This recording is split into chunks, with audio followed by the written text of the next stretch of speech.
사랑하는 우리 청년의 임원 리더 여러분 반갑습니다. 영상 성경 공부, 특별히 우리 69절 성경 암송과 관련된 성경 공부를 하고 있습니다. 오늘은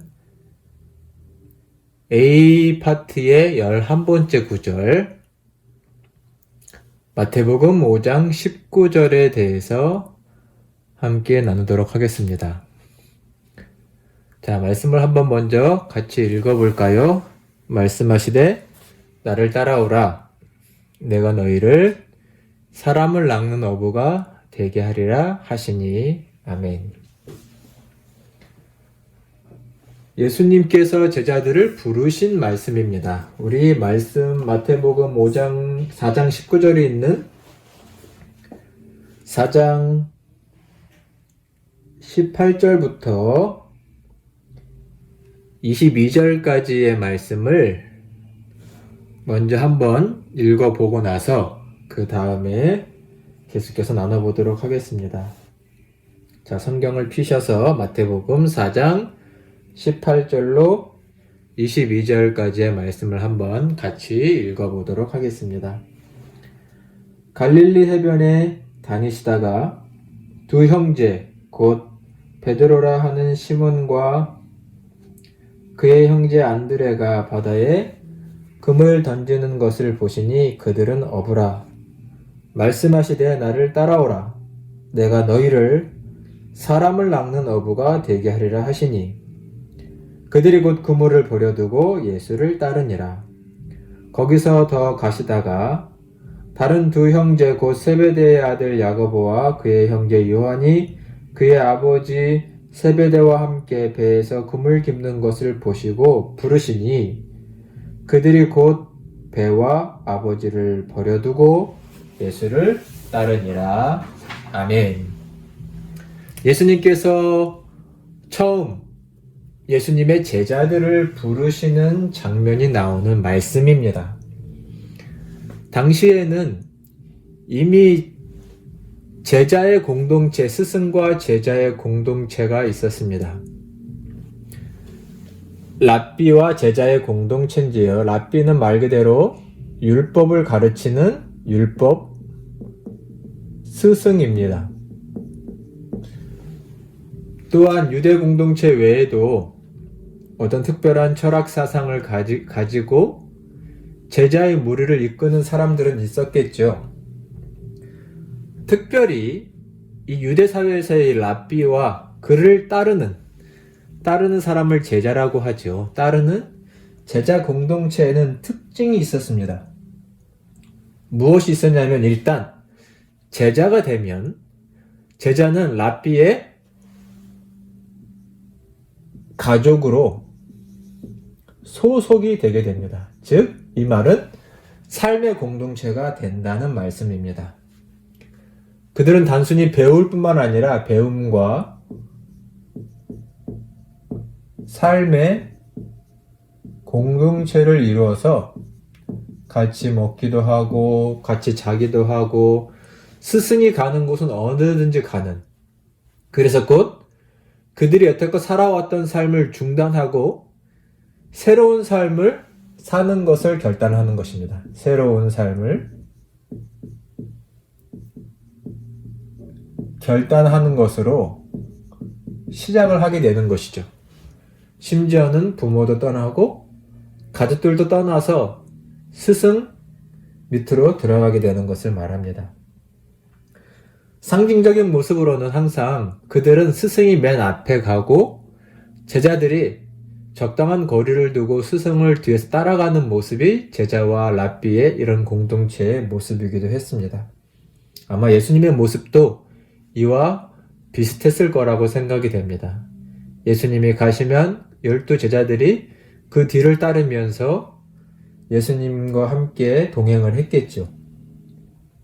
이러한 스승과 제자의 공동체, 랍비와 제자의 공동체의 특징이 또 하나 있었는데 그것은 뭐냐면 물질적인 욕심을 내지 않는다는 것입니다. 물질적 욕심을 내지 않는다. 즉, 소유에 대한 마음을 가지지 않는다는 것입니다. 이것은 단순히 어떤 무소유 이런 것을 넘어서서 하나님께서 돌보아 주신다는 것을 믿는 믿음 가운데 그들이 율법을 연구하고 또 예수님의 공동체에서는 하나님의 복음을 전파하는 그 삶을 살 때 결국 신앙이죠. 하나님께서 돌보신다는 믿음. 이 신앙을 가지고 그 공동체를 유지해 가며 살아가는 것이지요. 모든 공동체, 신앙의 공동체, 교회의 공동체는 이 가장 기본적인 믿음, 하나님께서 돌보신다는 믿음을 갖는 것이 중요합니다. 복음서에는 이것이 더 특별한 언어로, 단어로 표현되어 있는데 그것은 뭐냐면 하나님께서 예수님께 하신 것처럼 제자들에게도 무엇이 되신다는 거죠?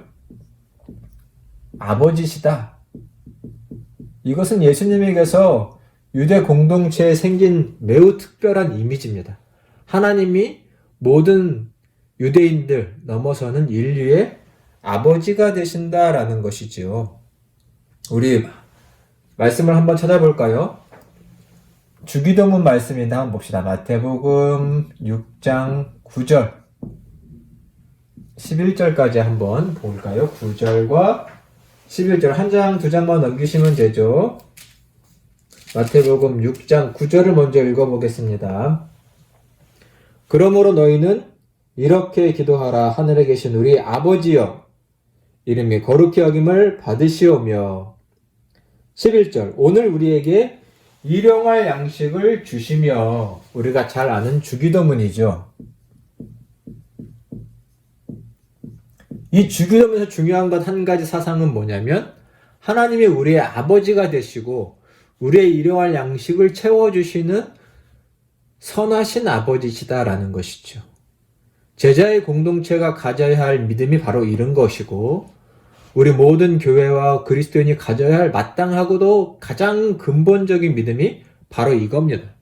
하나님이 우리의 아버지가 되셔서 우리를 돌보신다.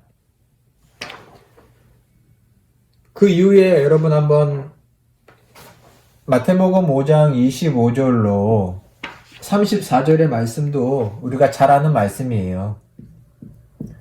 공중의 새도 땅에 피어난 들꽃도 들풀도 하나님이 기르시는데 하물며 너희겠느냐. 그러니 세상에 먹을 것 입을 것 이런 것들로 염려하지 말고 하나님을 온전히 신뢰하라 라는 말씀입니다. 제자의 공동체는 이러한 근본적인 믿음이 필요했습니다. 하나님께서 돌보아 주신다라는 것이죠. 우리에게도 이러한 믿음이 정말 근본적으로 잘 다듬어져 있어서 불안과 염려를 떨쳐버리고 하나님을 온전히 따를 수 있기를 간절히 소망합니다. 일반적인 이 랍비와 제자의 공동체와는 조금 다르게 예수님의 공동체에 특별한 것이 하나 있는데 그것은 뭐냐면 예수님께서 제자들을 직접 부르셨다라는 것이죠. 여기 나와 있는 마가복음 1장의 말씀은 방금 저희가 읽은 마태복음 4장의 말씀과 동일한 맥락이니까 여러분 나중에 참고로 한번 읽어보시기 바랍니다. 아까 예수님께서 어부들을 부르셨죠? 시몬과 안드레, 야고보와 요한 이런 어부들을 부르셨죠. 이때 이들은 뭐 했죠? 예수님을 부르셨을 때 그들의 생업을 포기했습니다. 생업을 포기하고 따랐죠. 그 다음 말씀을 한번 찾아볼까요? 마가복음 2장 13절로 14절까지의 말씀입니다. 마가복음 2장 13절로 14절까지를 보면 세리에 대한 얘기가 나옵니다. 자, 함께 읽어볼까요? 마가복음 2장 13절 14절 예수께서 다시 바닷가에 나가심에 큰 무리가 나왔거늘 예수께서 그들을 가르치시니라. 또 지나가시다가 알페오의 아들 레위가 세관에 앉아있는 것을 보시고 그에게 이르시되 나를 따르라 하시니 일어나 따르니라. 세리마태라고 저희가 알죠. 세리를 부르시자, 마태를 부르시자 그가 곧 그 모든 생업을 포기하고 주님을 따랐습니다. 새로운 삶을 결단한 것이죠. 중요한 것은 주님이 먼저 부르셨다라는 것입니다. 그들이 예수님을 따라 나선 것이 아니라 주님이 부르셨다는 것이 이 예수님의 제자 공동체에서 매우 특별한 것이죠. 또 한 말씀을 찾아볼까요? 우리 마태복음 10장 37절의 말씀을 한번 찾아보겠습니다. 마태복음 10장 37절의 말씀입니다. 자, 제자의 특징이 또 한 가지 나옵니다.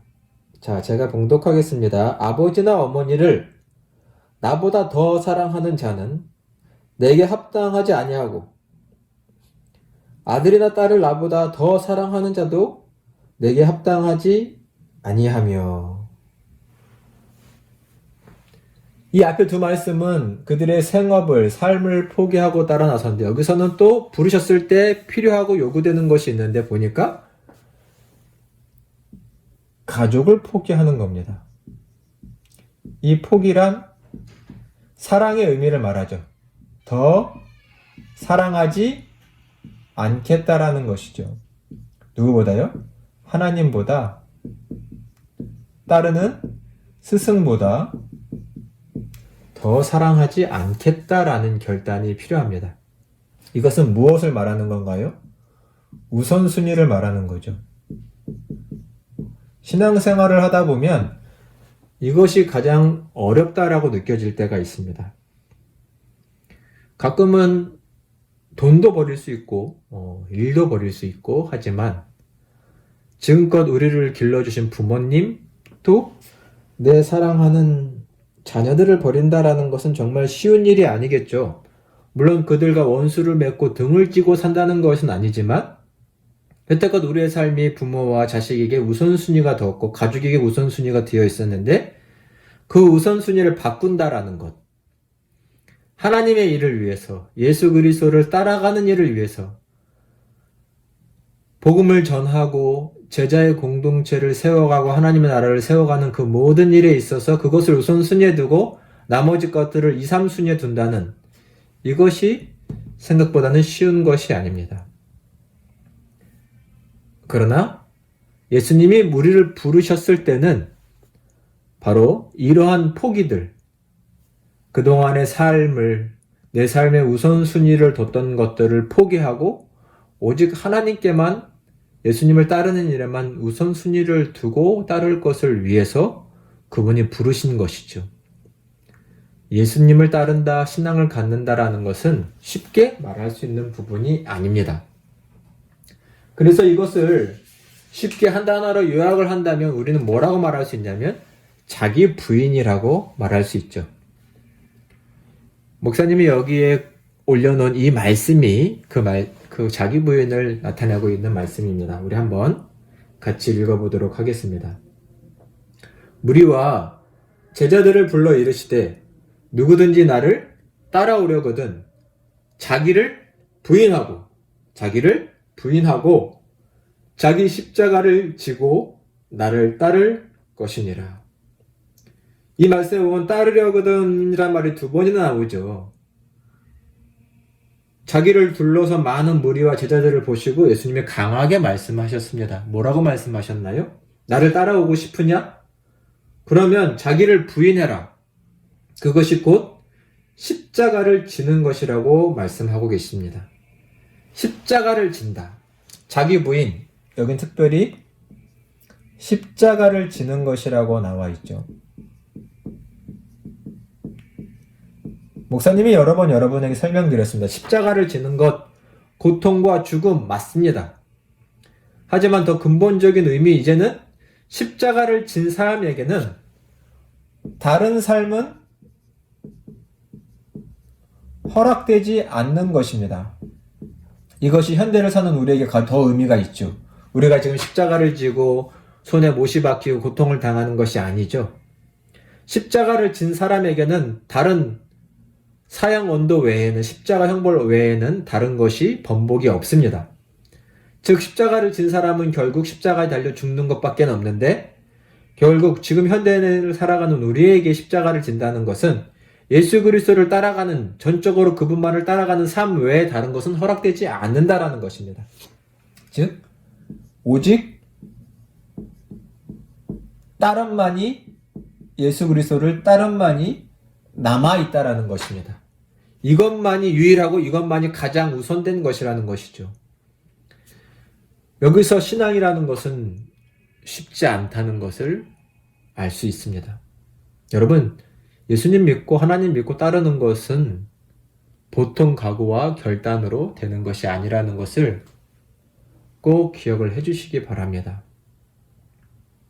이 따름에서 장애물들을 넘어가고 또 인간적인 정을 끊어내고 세속적인 욕심을 벗어버리고, 이 모든 과정들이 늘 전제되어 있고 늘 숙제처럼 남아있기 때문에 이런 것들을 해가는 것이 신앙입니다. 단순히 교회에서 예배만 잠깐 드리는 것으로 신앙생활을 생각할 수는 조금 없지요. 한번 예수님을 따라간다는 것이 무엇일까 깊게 생각을 해보시기 바랍니다. 이 말씀을 암송할 때마다 나는 예수님을 정말 따르고 있는가? 하나님의 돌보심을 온전히 믿고 따르고 있는가를 깊게 생각을 해보시기를 바랍니다. 말씀해 보니 말씀하시되 나를 따라오라. 내가 너희를 사람을 낚는 어부가 되게 하겠다. 사람을 낚는 어부라는 말, 물론 일단은 이 말씀을 듣는 사람들이 물고기를 잡는 어부였기 때문에 이 말씀을 하신 거겠죠. 이제는 더 이상 물고기 잡지 말고 사람을 잡아, 사람을 낚아. 물고기는 잡아 죽였다면 사람은 잡아 참된 생명으로 인도하라라는 말씀이죠. 즉 너희도 제자가 되고 너희가 낚은 사람들도 예수님을 따르는 제자 공동체가 되게 해라라는 말씀인 거죠. 제자가 되게 해라. 제자가 어떻게 되게 하는 건가요? 자, 우리 마태복음의 5장 말씀을 아까 봤지만 또 한번 보도록 하겠습니다. 마태복음 5장은 산상수훈이 있는 말씀이죠. 거기에는 주기도문도 포함되어 있습니다. 자, 마태복음 5장 13절로 16절까지의 말씀을 보도록 하겠습니다.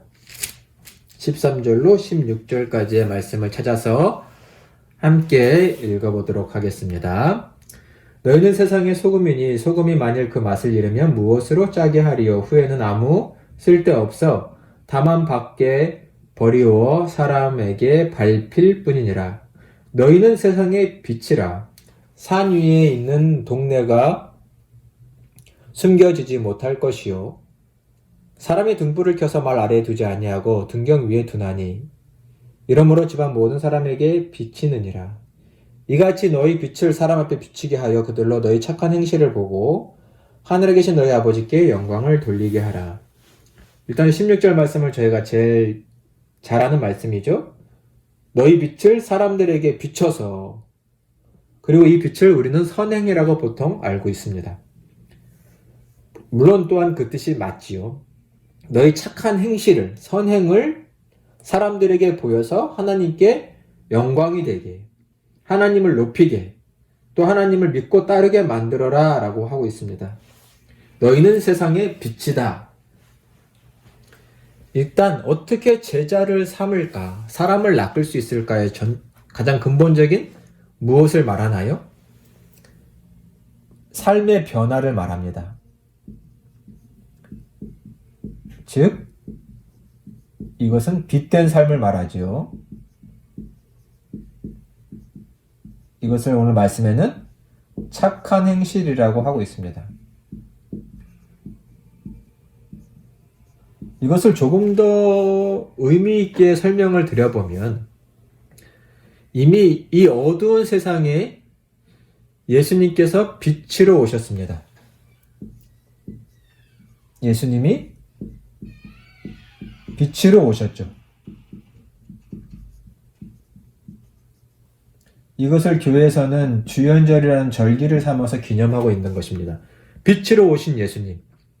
이 빛은 하늘의 빛이고 하나님의 구원에 비춰서 이 구원의 빛이 이 땅에 비추기 시작하여 여명이 동터오는 것입니다.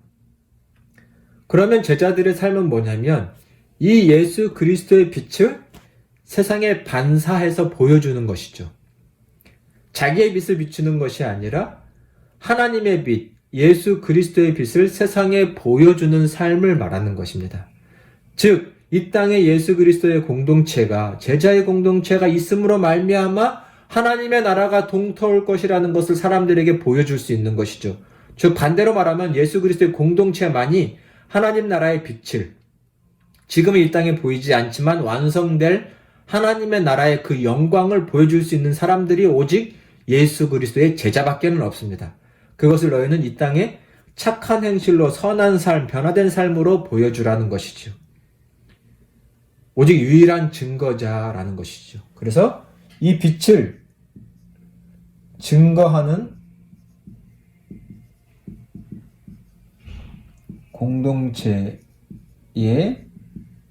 어떤 모습을 말한다고도 할 수 있습니다. 이 빛은 예수 그리스도의 빛을 말하는 것이고 그 빛을 비추는 자들이다라는 것이죠. 그래서 우리의 삶이 변화되어서 선한 행실을 하는 것이 매우 중요합니다. 여러분의 삶에도 이 예수 그리스도의 빛이 밝게 빛나서 많은 사람들에게 비출 수 있기를 축원합니다. 자, 마태복음 28장 19, 20절의 말씀을 한번 마지막으로 살펴보도록 하겠습니다. 마태복음 28장 19, 20절. 얼마 전 설교로도 나눈 말씀이긴 한데요. 자, 한번 찾아서 같이 읽어보도록 하겠습니다. 그러므로 너희는 가서 모든 족속을 제자로 삼아, 모든 민족을 제자로 삼아, 아버지와 아들과 성령의 이름으로 세례를 주고 내가 너에게 분부한 모든 것을 가르쳐 지키게 하라. 볼지어다 내가 세상 끝날까지 너희와 항상 함께 있으리라 하시니라. 아멘. 이 말씀에 구체적으로 나와 있죠. 살아남는 어부가 뭐냐고요? 제자를 삼아 모든 민족을, 모든 사람을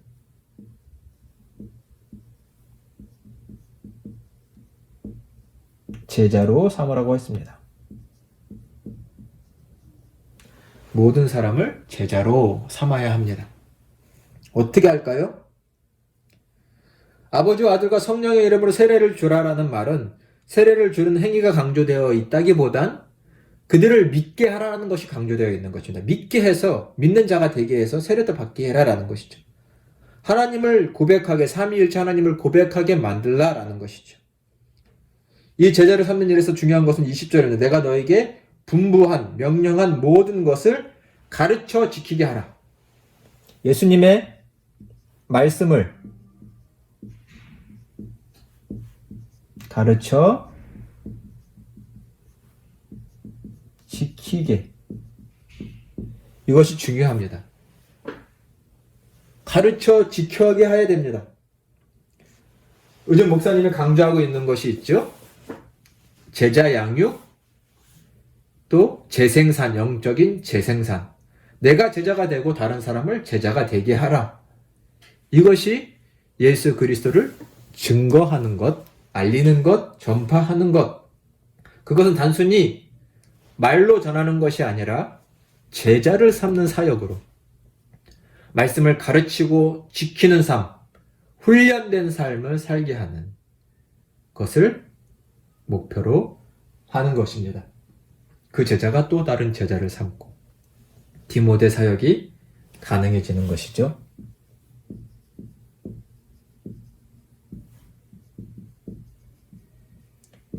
이 제자 삼는 공동체로 우리 청년회가 더욱 거듭나기를 소망합니다. 우리 오늘 말씀을 한번 정리하고 마치도록 하겠습니다.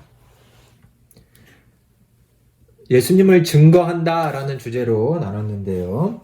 일단 말씀하시되 나를 따라오라. 예수님을 따르는 것입니다. 따르는 것은 그 당시에는 랍비와 제자의 공동체가 전제되어 있죠. 이 공동체의 특징은 뭔가요? 일단 물질로부터 자유하고요. 먼저 배움과 삶을 함께하는 공동체입니다. 교회 또한 삶을 함께하는 공동체가 되어야 됩니다.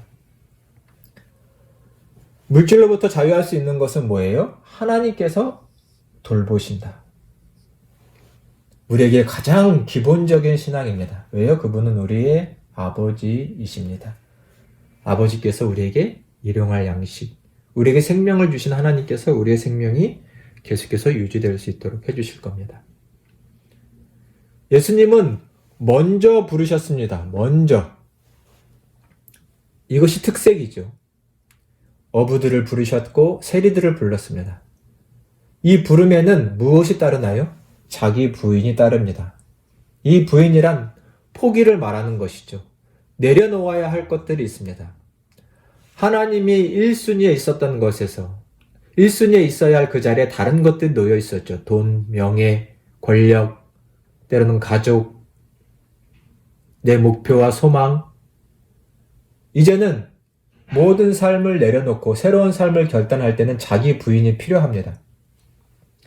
내겐 이제는 다른 삶은 허락되지 않았다. 즉 십자가를 말합니다. 십자가를 진다는 것. 이것이 예수님을 따르는 사람들에게 필요한 것입니다. 여러분 십자가 지고 계십니까? 우리의 삶의 목표가 무엇인지를 한번 돌아보시기를 바랍니다. 예수님을 따른다는 것은 바로 이런 것을 말하지요. 사람을 낚으라 라고 예수님 말씀하셨죠. 즉 제자를 만들어라. 제자를 만드는 것은 어떻게 시작하나요? 일단 우리의 변화된 삶을 통해서 이루어집니다. 어떻게 변하나요? 예수 그리스도의 빛을 보고, 예수님의 빛을 보고 그 빛을 세상에 보여주고자 하는 삶의 변화를 통해서 선한 행실을 통하여 세상에 예수 그리스도의 빛을 드러낼 수가 있습니다. 그 빛은 단순히 사람들을 부유하게 하고 사람들을 편하게 하고 행복하게 하는 것 이상으로 참된 하나님 나라의 빛을 이 땅에 비춰주는, 결국 하나님의 나라가 이 땅에 임할 것이라는 그 종말론적인 신앙, 그 궁극을 향한 신앙을 보여주는 것을 말하죠. 이 땅에 제자들이 있음으로 말미암아 하나님이 계시고 하나님의 나라가 있다는 것을 세상에 보게 되는 것을 말하는 것입니다. 여러분들을 통해서 하나님 나라가 계심이 이 세상에 드러나기를 간절히 축원합니다. 제자의 공동체는 어떤 공동체인가요? 예수 그리스도의 말씀을 가르치고 지키게 하는 이 훈련이 이루어지는 공동체입니다. 서로 예수님의 제자가 될 수 있도록 이끌어주는, 도와주는 그런 공동체가 되어야 됩니다. 이 공동체는 삶을 같이 하고 많은 시간을 함께 하는 것이죠. 이 공동체의 모습을 통해서 세상은 하나님을 보게 될 것입니다. 사랑하는 우리 허구 공동체를 통해서도 예수 그리스도의 복음이 전파되고 사랑이 전해지며 하나님의 영광스러운 모습이 세상에 보여지기를 간절히 축원합니다. 함께 해주셔서 감사합니다. 우리 다음 시간에 뵙도록 하겠습니다.